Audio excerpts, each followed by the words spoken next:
আমরা আরম্ভ করি, শেষ করি না, আড়ম্বর করি, কাজ করি না, যাহা অনুশীলন করি তাহা বিশ্বাস করি না। রবীন্দ্রনাথ ঠাকুর। জি প্রিয় দর্শক, আমি রিয়াজ স্টোন রেসিপি চ্যানেলে সবাইকে স্বাগতম জানাচ্ছি। বুঝতেই পারছেন আজকে আমরা কাকে নিয়ে আলোচনা করব। জি অবশ্যই আজকে আমরা আলোচনা করব হচ্ছে বিশ্বকবি রবীন্দ্রনাথ ঠাকুরকে নিয়ে, যিনি কবিগুরু রবীন্দ্রনাথ ঠাকুর বা বিশ্বকবি হিসাবে সবার নিকট পরিচিত। তার আরেকটা ছদ্মনাম আছে, সেটা হচ্ছে কি বানুসিংহ ঠাকুর। জি আমরা যখনই রবীন্দ্রনাথ ঠাকুরের জীবনী পড়তে যাই বিসিএসের জন্য কিংবা বিভিন্ন চাকরি পরীক্ষার জন্য, তার অনেকগুলো লেখা আসলে এতগুলো লেখা আসলে এইভাবে আমাদের মাথায় মনে রাখাটা খুব কঠিন।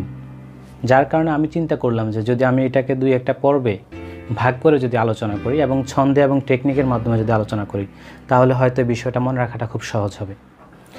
যেহেতু খুব সহজ করে আমরা আলোচনা করব, তাহলে অবশ্যই আপনাকে আমাদের ভিডিওটা দেখতে হবে প্রথমেই, তারপর আপনাকে এটা খুব সুন্দর করে নোট করে রাখতে হবে। এখন কথা হচ্ছে যে আমরা এই যে ধারাবাহিক ভিডিওটা, এগুলো কতগুলো ভিডিও সিরিজ করব।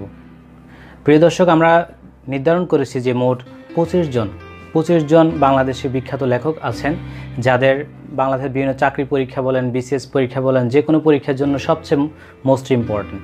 আর আমি বেছে মোট 25 জন লেখকের নাম সিলেক্ট করেছি, যেখান থেকে বিসিএসে কমপক্ষে 8টা প্রশ্ন 100% ইনশাল্লাহ কমন পড়বে।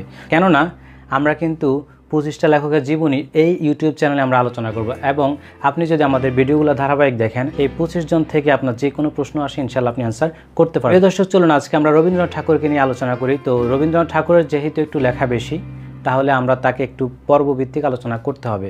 তো আজকে আমাদের প্রথম পর্বে আমরা যেটা আলোচনা করব সেটা হলো রবীন্দ্রনাথ ঠাকুরের উপন্যাসসমূহ। তাহলে দেখুন রবীন্দ্রনাথ ঠাকুরের যে উপন্যাসগুলো কিভাবে মনে রাখা যায়, তার জন্য আমরা কিছু ছন্দ বানিয়েছি। এখন রবীন্দ্রনাথ ঠাকুরের যে 12টি উপন্যাস আছে, সেটা আপনি কিভাবে মনে রাখতে পারবেন সেটা অলরেডি আপনি আমাদের স্ক্রিনে দেখতে পাচ্ছেন। তো চলুন আমরা আমাদের এই টেকনিকটা একটু বলা শুরু করে দেই। গোরা শেষের কবিতার 4 অধ্যায় লিখতে গিয়ে চতুরঙ্গের চোখের বালিতে পরিণত হলো। তাহলে কি লিখলাম আমরা? গোরা শেষের কবিতার 4 অধ্যায় লিখতে গিয়ে চোখের বালিতে পরিণত হলো।